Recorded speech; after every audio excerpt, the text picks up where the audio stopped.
500 liter of water is raised from first floor of a house at a 4 meter to its third floor at a height 12 meter।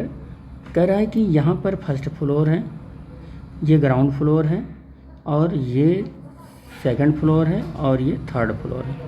अब जो कह रहा है देखो, कह रहा है कि water raised from first floor, ये फर्स्ट फ्लोर है, यहाँ से हमको उठाना है वाटर को first floor of the house at a 4 metre to its third floor at a height, देखो यहाँ 12 मीटर।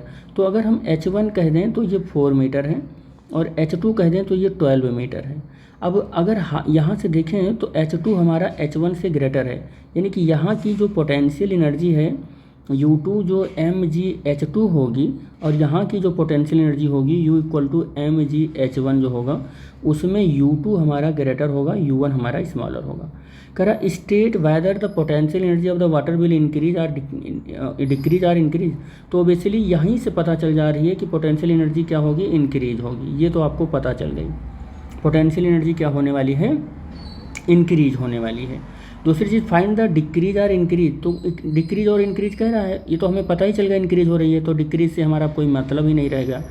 तो increase in potential energy of the water, तो potential energy of the water हमको कैलकुलेट करना है, यानी कि U2 is equal to U del increase in potential energy del U equal to U2 minus U1।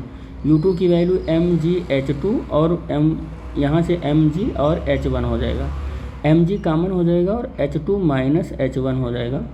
और m की value है, यहाँ से देखो मास इक्वल टू होता क्या है, मास इक्वल टू क्या होता है, मास इक्वल टू बोलो आप क्या होता है, या मैं आपको सिंपली वाला बता दूँ, डेंसिटी इक्वल टू क्या होता है, मास अपान वॉल्यूम होता है, मास अपान वॉल्यूम होता है। तो मास इक्वल टू क्या होगा, डेंसिटी इंटू वॉल्यूम हो जाएगा, डेंसिटी इंटू वॉल्यूम हो जाएगा। अब मास डेंसिटी रो ले सकते हैं, वॉल्यूम वी ले सकते हैं। अब आप बताइए कि वाटर को ये चढ़ा रहा है ऊपर, तो वाटर की डेंसिटी ये गिवन है 1 किलोग्राम पर लीटर, ये गिवन है। और वॉल्यूम कितना दिया गया है, 500 लीटर। तो लीटर से लीटर कैंसिल हो गया, तो कितना हो गया, 500 किलोग्राम हो गया उसका मास। तो मास लिख लो 500 किलोग्राम हो गया। और जी की वैल्यू क्या लेना है, 10 लेना है। और H की वैल्यू कितना लेना है, H की वैल्यू H2 की वैल्यू 12 और H1 की वैल्यू कितना लेना है, 4 लेना है। तो अब आप क्या करोगे, 5 और 000 इसका, ये 2 जीरो इसका और 1 जीरो इसका, और इंटू 12 में से 4 जाएगा तो 8 हो जाएगा।